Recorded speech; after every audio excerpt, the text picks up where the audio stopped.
and I want to make sure that I'm buying in a B plus or better neighborhood because those typically have better yields. And plus, I like to buy in the nicer places. The crappiest house on the nicest block. Welcome to the Rich Dad Radio Show, where we talk about the good news and the bad news about real estate, hosted by yours truly, Jaren Sustar. Hey, we just released my new ebook, How to Buy Your First Investment Property, and it's completely free. So it's going to give you an in-depth roadmap on what you need to do and know to start building your investment portfolio yourself. I'll put a link down in the show notes that you can click on to download it. So today, I'm honored to have my friend and arguably the king of midterm rentals, Jesse Vasquez, on the show today. Jesse's been running midterm and short-term rentals since 2015, and in 2020, he left his high-paying career in healthcare sales management to go all in on his real estate business.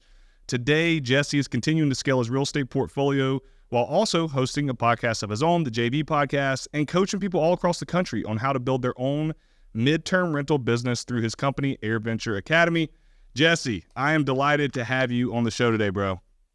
Jaren, I'm super excited to be here, and congratulations on jumping onto the Rich Dad Poor Dad show. I think this is freaking amazing, and you're an example of what it's like to continue to push yourself and make things happen, right, Jaren?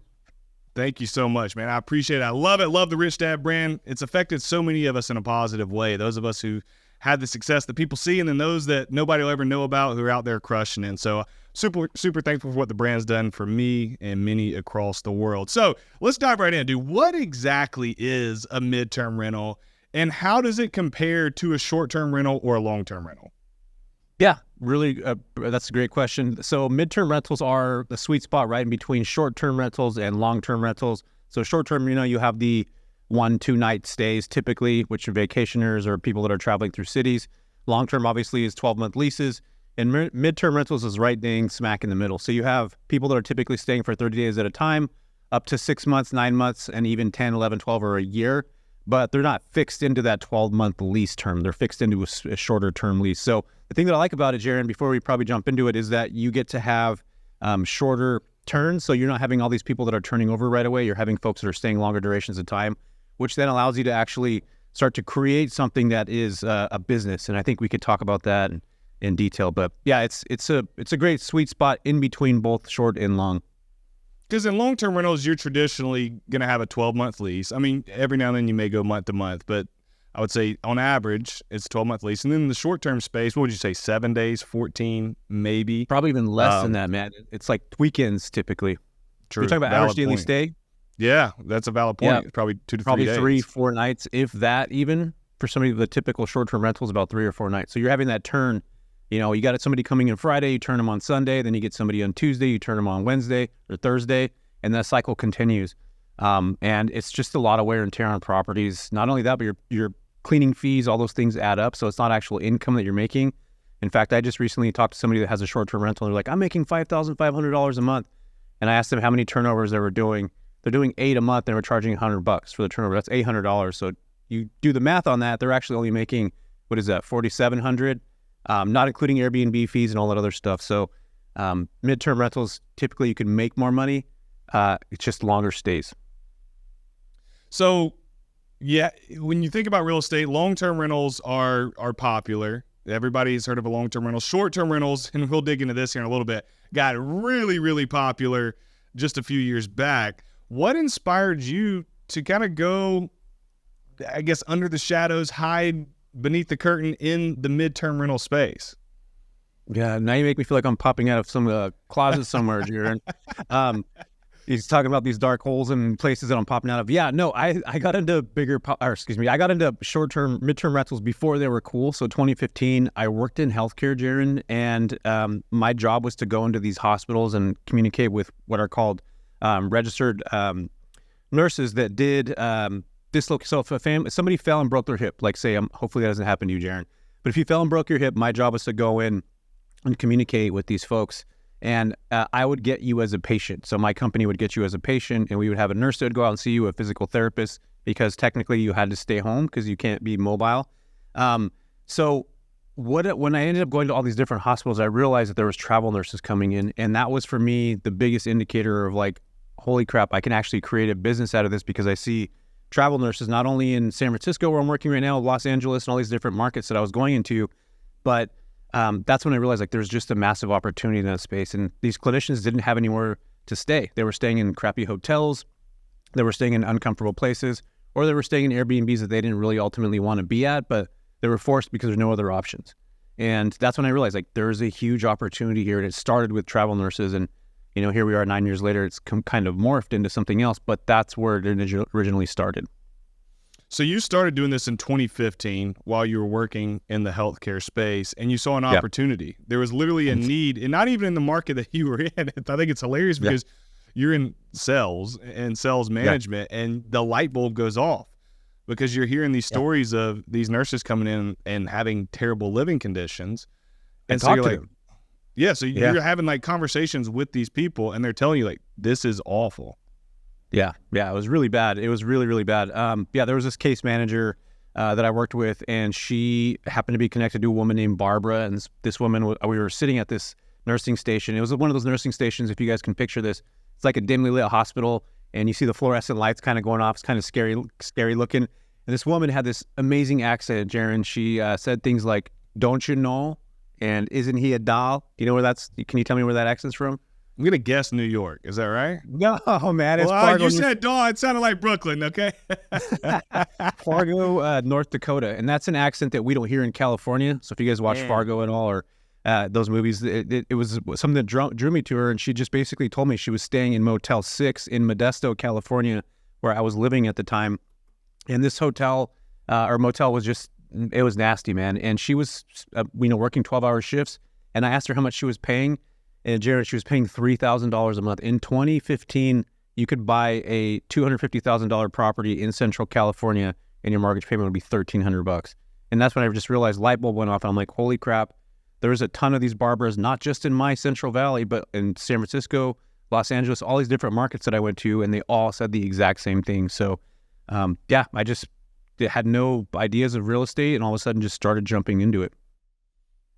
So I want to dive into what that looked like when you jumped into it here in a minute. But I want to clarify who all is the target audience for a midterm rental. So obviously you started with nurses.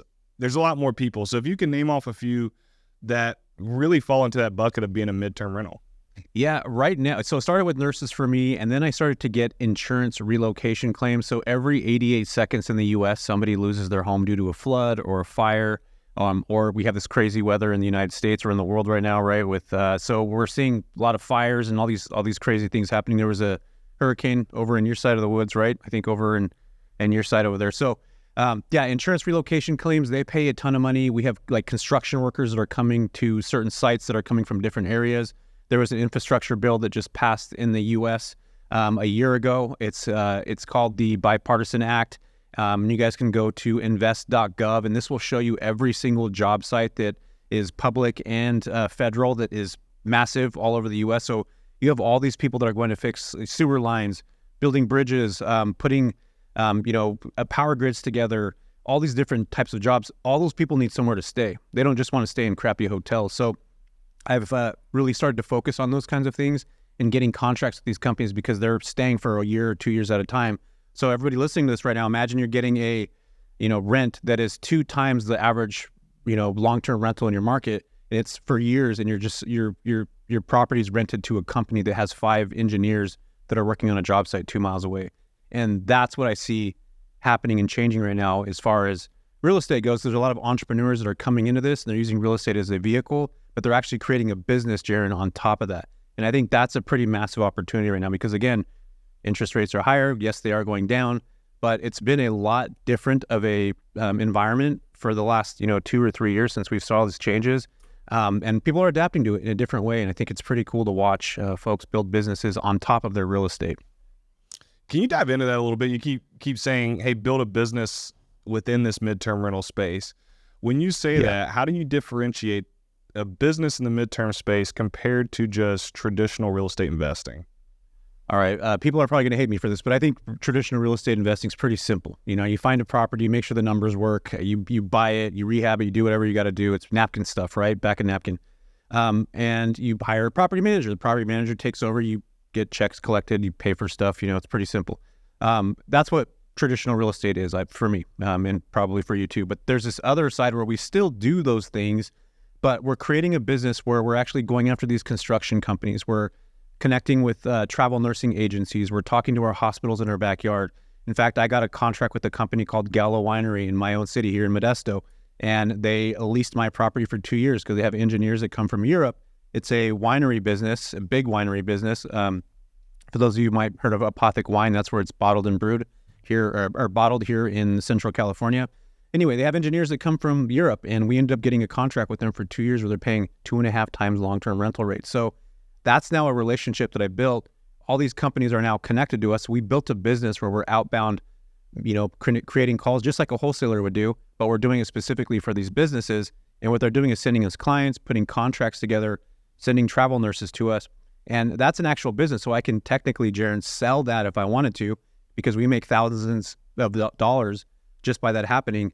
And we have the real estate, which is obviously on the other side of this road here. So you have those two different things. And I think a lot of times real estate investors will just only think about the real estate portion of it and not necessarily think about the other ancillary businesses that could be attached to it. And short-term rentals is a pretty easy way to do that, right? You just take a few photos on your flip phone, like Nokia, which I think you pretty much have, right, Jaren? You got a That's flip what phone. I use. How'd you know? I freaking knew it. So most people are taking their flip phones out, taking pictures of a house, which is pretty freaking awesome. And then you list it on Airbnb and you get it booked. But this is different because we're actually going after these clients. We're not just listing on Airbnb and VRBO and sitting around waiting for people to book our property. We're actually being proactive and creating relationships where we're going to continue to get referrals no matter what. And that's the huge difference. And it's not as easy, but it is way more lucrative. And again, you are actually building your own house on your own land, because Airbnb is we're just employees of Brian Chesky, if you think about it. We're just listing our properties on his platform, and that's it. We're not actually creating a business for ourselves. He owns it. He does indeed. So I want to talk about Airbnb for a minute. I want to know, how big of an impact did COVID have in shaping midterm rentals? Because we saw, like, when we look at the Airbnb space, we saw this big boom, right? Yep. Which led to what many have called Airbnb bust. And I want to hear you speak on this here in a second. I got some data points. In 2020 and 2021, bookings for Airbnb increased 20+% year over year. Airbnbs on the market were increasing over 20% year over year. So we had this big boom, and 2022 was actually the first year the company, Airbnb, was profitable. But inflation starts to tick up. People aren't working as remotely any longer. The market's flooded with short-term operators. And me and you both know half of them have no idea what they were doing. Regulations are coming down strong by city and county councils. And by the end of 2022, short-term rental occupancy rates dropped in 31 of the 50 states compared to the previous year. So they're a popular thing. They boom. They cooled down. And now I think it's fair to say that they're starting to stabilize. So throughout the entire process, you have this other strategy, midterm rentals. And I know you were in the Airbnb space too, so I want to hear you speak to that. But like I mentioned at the beginning, you're lurking under the radar, and it's making a lot of people wealthy who know about this midterm space, but so many people didn't outside of the real estate bubble because they were all focused on Airbnb. So if you would, speak to what you saw in the Airbnb space, and then how has that affected midterm rentals and the outlook of midterm rentals moving forward? Yeah, I mean, Airbnbs are a household name now. And I think that they have, it's been around since 2007. So it's had a long kind of roadway and tenure, which is pretty awesome, right? You're right. 2020, everybody was buying short-term rentals to midterm or to create property to bring more income in, and they killed it. 2020 to 2023, was really well. I in fact did really well. COVID hit. I was already in the midterm space, so we lost all of our bookings overnight. Jaren, you probably did too if you had short-term rentals. A lot of people did, and they couldn't recover from that because, cities were saying, hey, people can't come into this market. You can't short-term rent anymore. We don't want people in houses, that whole debacle. So a lot of people pivoted and ended up, losing their short-term rentals. But then you did have these people that weathered that storm, and they just tremendously went up after, because people wanted to get out of the house. They didn't want to stay in their spaces. So I've watched Airbnb flip. In fact, to the city that I'm in right now, it has a municipality that doesn't allow short-term rentals, so I had to pivot to midterm, which I was already doing anyway. And I think what's happening right now is we're seeing a lot of short-term rental operators, either A, they're not making enough money in their short-term rental space anymore, B, their seasonality is massive, and they're doing well during summer, and then all the other seasons afterwards, it's just a trickle down. And what I'm seeing right now is a lot of people that were in the short-term space now start to get in the midterm space because it is easier. I think if you're listing your property for 30 days at a time, you're getting the right clients in there, you're making a little bit more cash, plus you don't got to worry about the turnover. But so I do see this, Jaren. I feel like short-term rentals are in the 7th inning, right? If we're talking about baseball terms right now, it's been around for a while. It's kind of done its thing. You know, they went from experiential stuff to like these really cool stays, pickleball courts all over the place now, right? You got to have all these things, all these amenities. And I feel like midterm rentals are just getting started. So going back to baseball terms, the umpires are just barely chalking the field. Your grounds crew's out. Like that's how early we are in the game right now in the midterm rental space. So I believe in the next several years, people are going to continue to go into the midterm space. They're going to see it as more of an opportunity. And the biggest takeaway of all this is that it's an easier game to play if you learn how to do it the right way. I think most people just don't understand that they need to put a little bit more effort into this and to go actually after these companies, because that's how you actually build a long roadway of a successful business, not just listing on a platform and waiting to get booked. We'll be right back with Jesse Vasquez talking about midterm rentals. Are you worried about your financial security in these unprecedented times? If you are, the next minute could profoundly impact your financial security. Imagine waking up to find the economy has plunged and your portfolio has plummeted 30 to 45%, while banks are in turmoil, holding your money hostage while waiting for FDIC intervention. Where would you turn? For many, this may sound like fiction, but it's a stark reality for those that have money on the line. Recently, America's awoke to both the NASDAQ and the Dow, plummeting over 1,100 points each and triggering a frenzy of sell-offs. History shows us how a single event can crash the market, like the dot-com bubble of 1999, the subprime mortgage crisis of 2008, and the pandemic of 2020. But today, we're facing multiple bubbles: commercial real estate, stock, bonds, and banks. Combined with the relentless inflation, the threat of global recession, the specters of war, and you have the perfect storm. The consequences could be catastrophic, plunging us into unprecedented crisis. America is sliding in the age of discord, with trust in institutions collapsing and the democratic norms unraveling. The quality of life for Americans has declined. Wealth is concentrated among the rich, while the median American family income stagnates, creating a dangerously top-heavy social pyramid.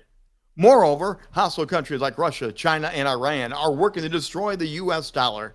Gold is a no-matter-what store of wealth that you need. That's why Robert has been such an advocate of gold, and he trusts Allegiance Gold. Allegiance Gold is ready to help you incorporate physical gold as part of your portfolio and protect it against economic uncertainty. Visit protectwithrobert.com today to learn how you can qualify for up to $5,000 in free silver with a qualifying investment. Or give them a call at 844-3-ROBERT. Remember to mention Robert and Kim sent you when you contact Allegiance Gold. Secure your IRA or 401k today with Allegiance Gold. Visit protectwithrobert.com or call 844-3-ROBERT. Welcome back to the Rich Dad Real Estate Show, where we talk about the good news and bad news of real estate. I'm your host, Jaren Sustar, and today I am hosting Jesse Vasquez, talking all things midterm rentals. So, Jesse, at the end of last session, we were talking about the upside of midterm rentals. We talked about the Airbnb world, how they shot up, especially during COVID. And then Airbnbs have really seen this cool-off period. And you related it to baseball. It's like the 7th inning.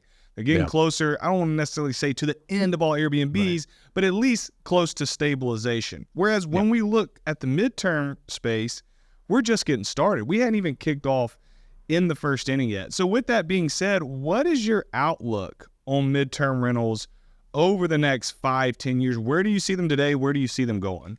Yeah, well, right now, Furnish Finder, for those who aren't familiar with FurnishFinder.com, they have been really pushing midterm rentals for quite some time. In fact, it was one of the first platforms that was for travel nurses to find places to stay. So I used that for quite some time. I had a summit this year where their CEO came out. His name is Jeff. He actually talked about what this market's doing, and they have so much data, which is awesome. So it's growing right now, 30% faster than short-term rentals were during its peak. So we're starting to see this short-term rental or midterm rental space just exponentially grow. But as more cities have regulations that are coming into effect, and these are small cities that are even doing things like this. I'm in Modesto. We have about 150,000 people here. They ban short-term rentals. We see it all over the place where people will throw parties, and all of a sudden the cities will say, You can't do short-term rentals anymore, or they'll put regulations in place. And as more regulations hit, people that bought properties in 2020 to just short-term rent and they can't actually make any money as a long-term rental, they're in the negative. You're seeing that all over the place. In fact, I know people that are doing that now. They reach out to me and say, Jess, what do I do? So those are the issues that we're seeing right now with people, is that they're being regulated out of that short-term rental market, and they either can A, sell their property, or B, rent it as a long-term rental and lose money. Or the other option, which is C, would be to try to midterm rent. And there's a lot of opportunities in that end, even in smaller cities all across the U.S. Regulations could be a pain in the tail, especially if you buy in an area that hasn't already established them. Some people think, oh, it's good to go buy in a place where it's the Wild Wild West and they don't have any limitations. I would almost argue that it may be good for the short term, but they're going to create regulations at some point. And so it's almost, you'd rather go into a market that they've already got that sorted out. I'm in one of my Airbnbs is in an area in Charleston, South Carolina, in a gated community. So they have their own municipality, their own little town within the county of Charleston. So they can play by their own rules. And it's been, they've had rules that you had to follow. You had to buy a business license.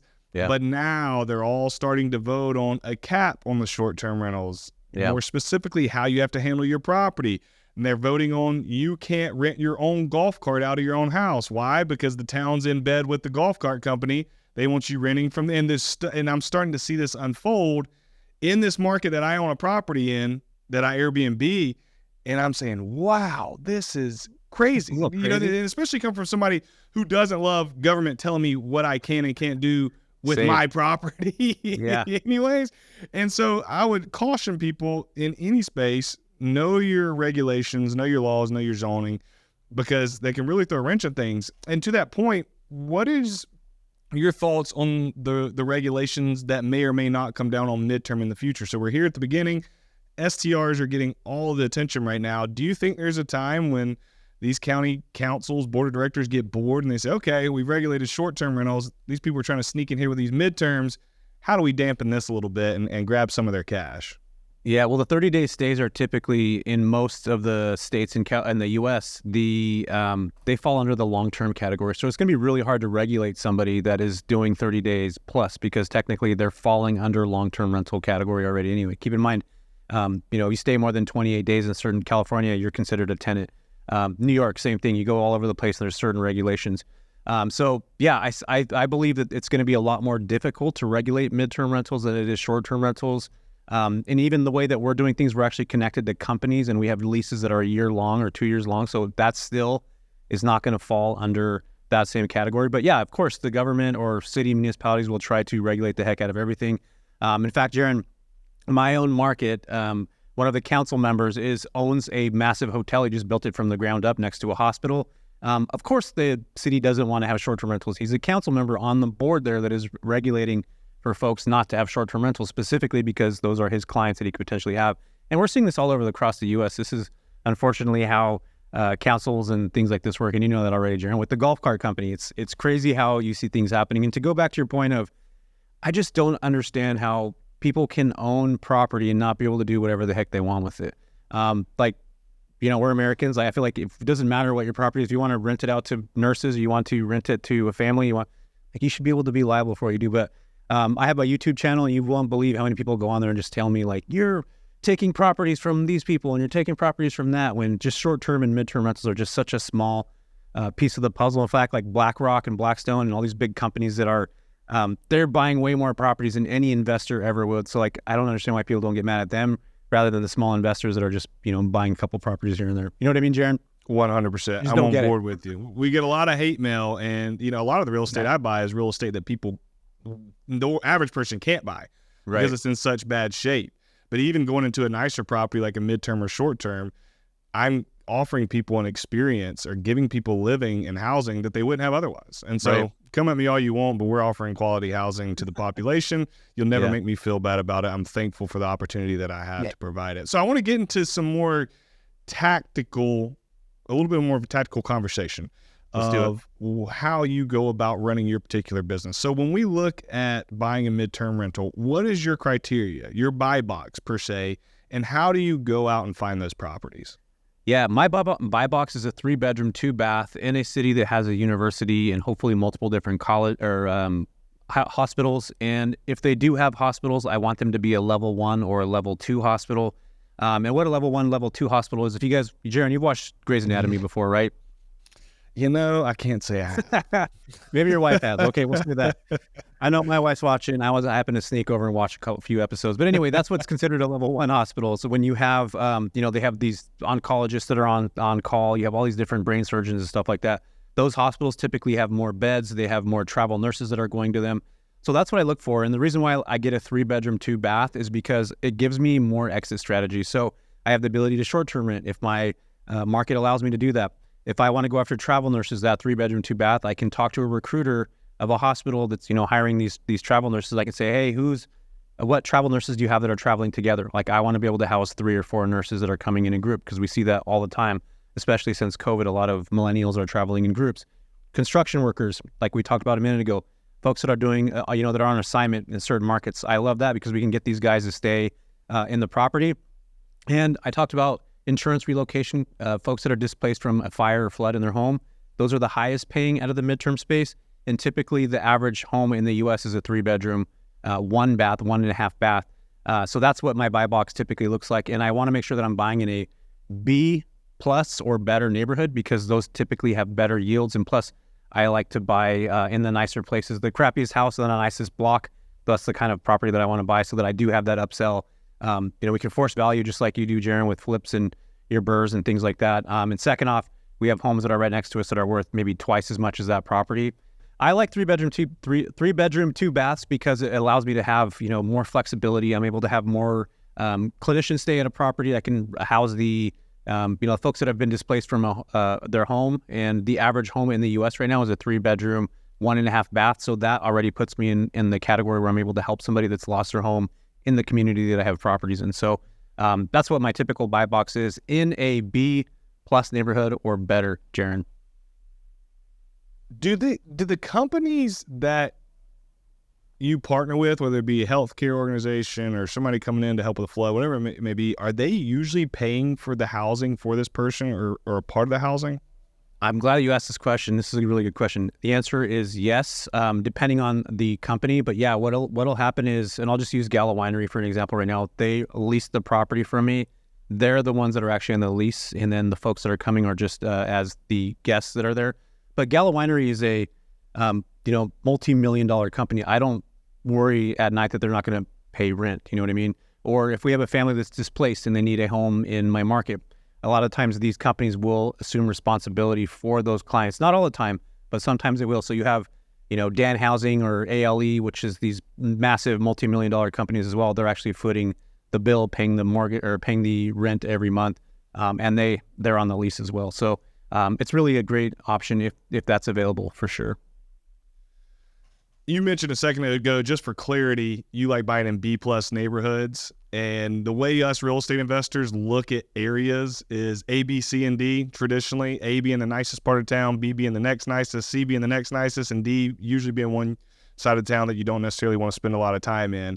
And so Jesse's saying he likes to buy those properties in the B+ areas. So these are usually very good areas, near the hospitals, near the schools. They're locations that, you'd feel safe going in at night. You'd probably want to live there.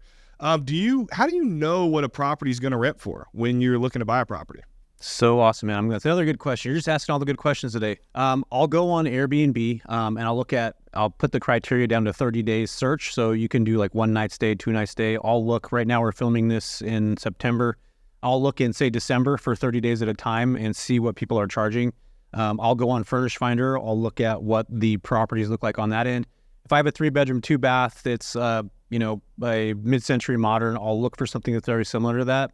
And the cool thing about midterm and even short-term rentals is that you can see a property that's performing that looks and has the same kind of, aesthetics that your property does. You're probably going to earn something pretty similar to that. So that's typically how I do it. I'll also use a tool called Mashvisor.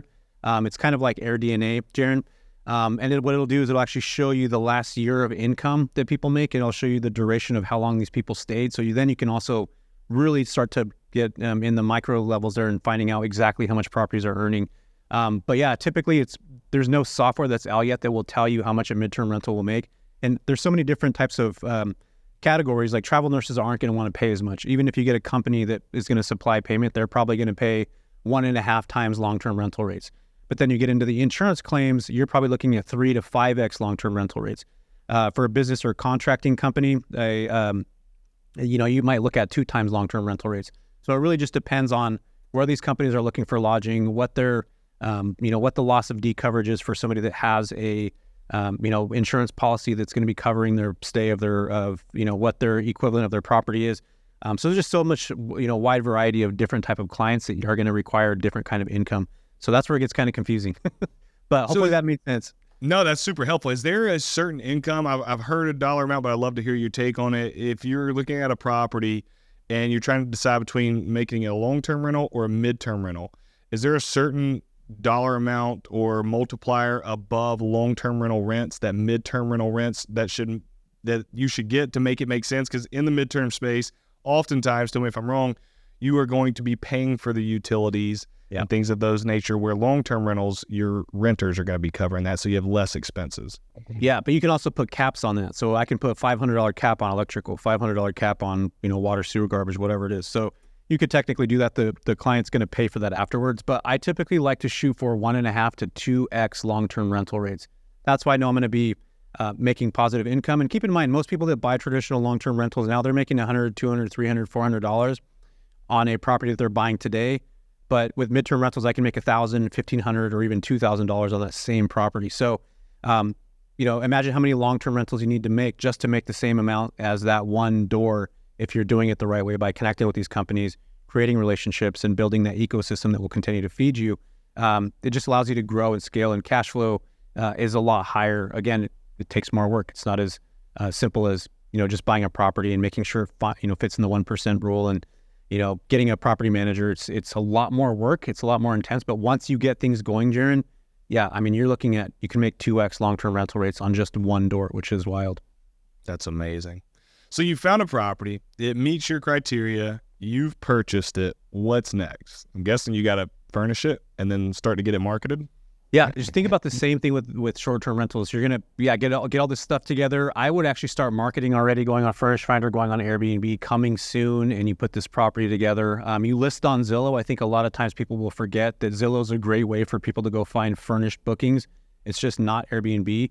And there you'll find construction companies looking. You'll find insurance relocation companies looking.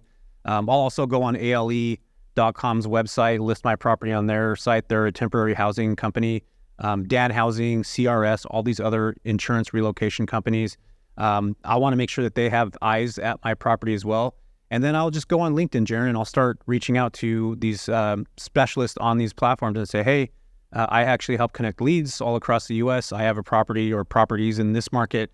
We'll love to work with you, and start building my network through LinkedIn. I think a lot of people miss that part because, again, we're doing outreach. A lot of it's outbound. So all you wholesalers out there, this would be a great market for you to get into, to just start to build that credibility by connecting with people, talking to them on the phone, because that's how you get referrals, and that's how you get the opportunity to be able to help people. You got to typically go out and make those calls, but you can just list on these platforms, Jaren.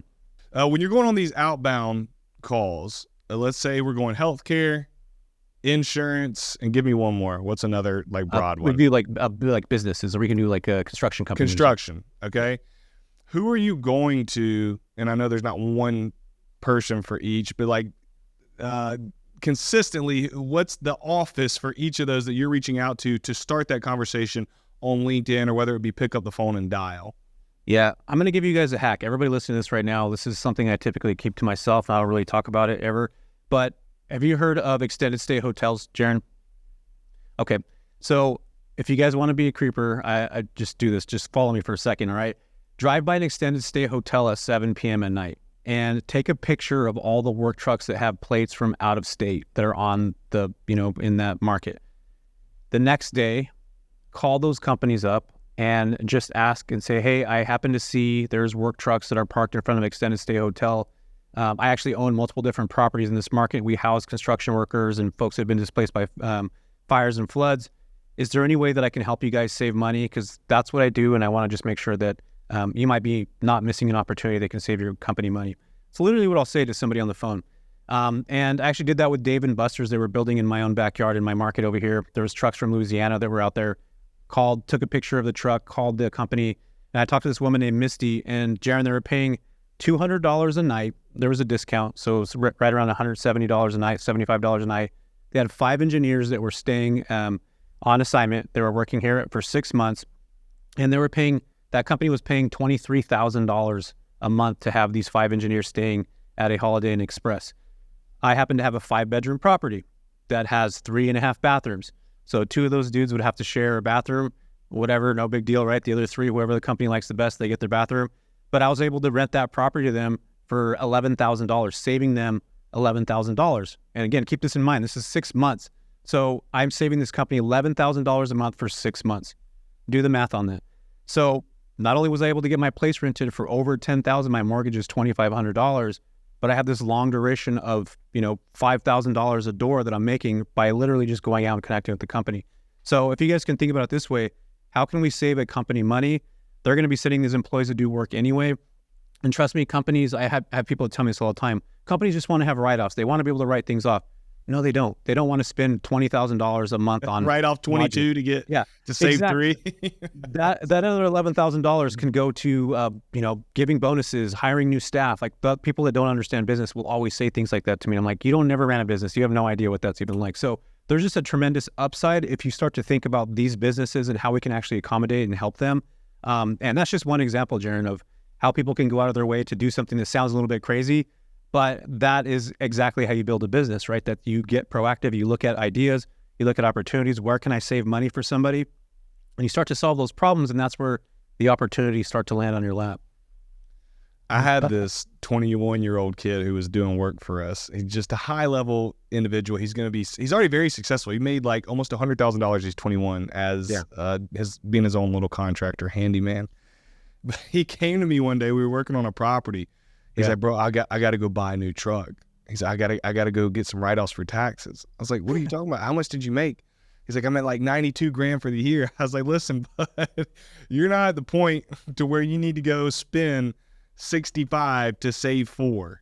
Yeah, you need to go make more money. And so to everybody listening to this, stop trying to play the tax game until you are in a place to where your CPA calls you in and says, hey, we need to start playing the tax game. All right, go make more money and stop trying to buy assets and like real estate, whether midterm, long-term, short, buy assets and take those benefits. But when it starts coming to liabilities, when you start going to buy liabilities to save on taxes, most of us aren't on that level. All right, so we've all heard the classic, I don't want to own rentals because I don't want the 2 a.m. toilet call.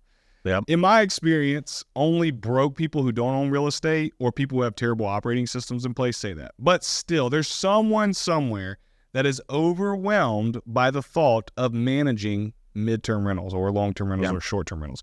So midterm specifically, ease their mind by walking them through what you do after you've purchased the property, you've marketed it, now we've got our tenant in place. How do we keep that from consuming our lives? Yeah, well, the cool thing about midterm rental guests is they're typically they're like they're living in their own home. So they think about it as an extension of their own home. And I'm glad I just brought up the word extension because here's a little thing that I wanted to bring up. I have short-term rentals. Somebody will literally call me, Jaren, at 10 o'clock at night and be like, hey, Jess, the light in the kitchen is out. Literally. The thing with midterm rental guests is that they will go out and actually take care of those things like if it was their own property. They'll order bulbs on Amazon. The next thing you know, they're vacating. We'll look in our closet. There's all these light bulbs because those people go and buy light bulbs. I had a guest recently. We have a nightstand that's next to a bed, and you have to, unless you have a long cord to put in, an iPhone charger on it, like you have to kind of finesse to get in there. He moved out. We saw an extension cord there. So those are things that people are doing. They're actually going out of their way to take care of small things like that, and not necessarily bringing up like, hey, Jess, you have this going on, you have that going on. We do regular maintenance checks, just like if you have a long-term rental, you got to make sure that you have, HVAC guys coming in doing all those things. And I really encourage you guys not to skimp on those because I've learned the hard way. In fact, my first couple years in real estate, I just band-aided a couple AC units, ended up having to fix 2 AC units. It was $20,000 because I was just doing like the bare minimum. We didn't do checks and stuff like that. But dude, the guests from midterms are just so different than the short-term. It's night and day difference. The mentality, they're folks that are actually living in the home, so it's just a totally different set. So anybody that's worried about, these specific type of clients, they are not like short-term rental operators or guests, and they're professionals. They're on assignment. They're there to do jobs most of the time. They want to go back home, and they're taking care of the property as if it is their home most of the time. And again, not everybody's that way, but I would say out of 10 guests that we have, 9 of them leave the place in stellar condition. You always have that one. It's just part of the game. I don't know if I've ever heard a horror story from Midterm Rentals. Knock on wood. Is. Everybody, yeah, I'm sure there is. There's Yeah. Anytime you own property, there will be horror stories. But Yeah. everything I've ever heard from a macro view is they are fantastic tenants who do exactly like you say. They treat the property like their own. What's been your biggest challenge as a midterm rental owner? Yeah, I think my biggest challenge is, there's no software that's really specific for midterm rentals. So we're having to put multiple different things. Like we use a property management system called IGMS. We manage that. We have our own direct booking website. It doesn't integrate with IGMS. We're having to manually put in block calendars and Airbnb and all that stuff. So I think that's been one of the biggest kind of hurdles, Jaren, for me in the space, is that there's just not software that's put together yet for an operator. And I think that's coming. I think that a lot of these companies are starting to adapt. They're starting to put things together now. And that's what I mean by we're just getting started, where you have all these platforms that are specific for short-term rental guests. You have Furnish Finder, but that's pretty much it for on the midterm rental side. There's not really any software that's put together right now. So I think that software is coming. In fact, Jaren, me and you should probably find a couple developers, and we start to. That's the exit plan right there. $20 million business, Jaren. Ready to get out of that? Sign me up. Sign me up. Well, it's just like you said. In all seriousness, you're just at the beginning levels of this entire industry that's going to continue to grow substantially. And so when you look at the support that surrounds an industry, it takes time. And so I guarantee you, and you probably know them, there's a race to accumulate that data to make it easy for midterm rentals. Do you attribute the success you've had more towards your own personal talent or skill or hard work? I think it's a blend of both. Honestly, I think it's more of seeing an opportunity. And I think this is something that every single person that's listening to this right now has the ability to do. I just talked about going to look at construction, that there's new construction happening, what plates are from certain areas. Hospitals, are there travel nurses that are coming there? Is there infrastructure things that are happening in your own backyard right now that you may see all these people doing road work on highways and things like that? Those are all opportunities right there. And I think if you take away one thing from listening to this episode, it would be that to really just start to think about the opportunities that are aligned in your own city, because there are so many that people don't even realize. But yeah, Jaren, I think it was more that, and obviously putting my head down and doing work. But I think just being able to spot an opportunity is one of the most important skills that a lot of people don't have. But thankfully, the podcast like what you're doing right now here at Rich Dad, people are able to see things in a different light. So hopefully after this conversation, people see things in a different way in their own backyards, in their own markets, with their own real estate, where they're able to see the opportunities that might be literally just right in front of them.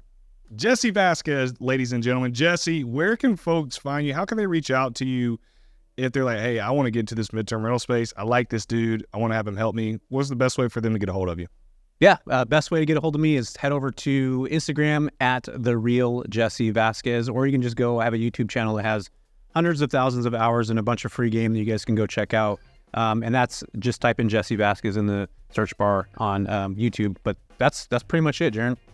Awesome. We'll put links down in the show note to your stuff. Jesse, I want to thank you so much for coming on today, talking about midterm rentals. This was fantastic, and I look forward to talking again soon.